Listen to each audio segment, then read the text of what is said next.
आइल बारी भैया के साली रंग साया कहरा के दीजा है गाली की धके रे दुनु अनटीना कि आइल देखा फागुन महीना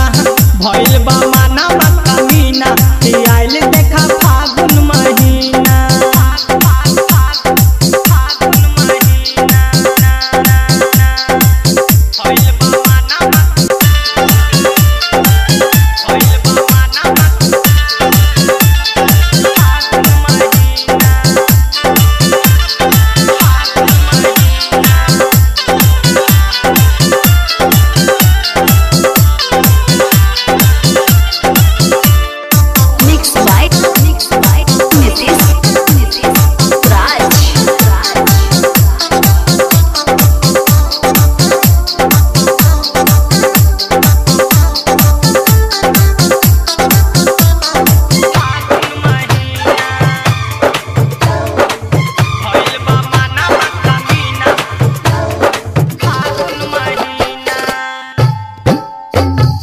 गाले में लाल का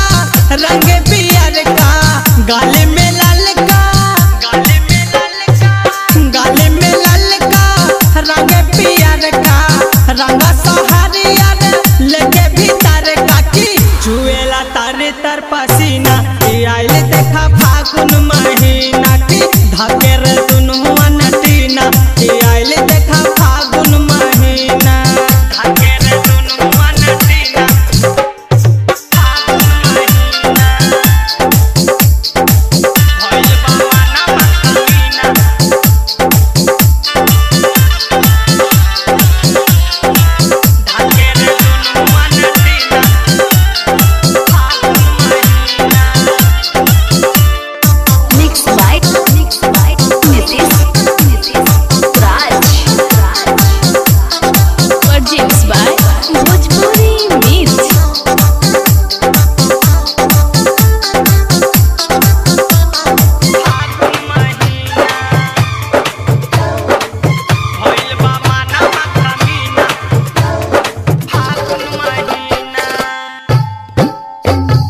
चढ़ल जवानी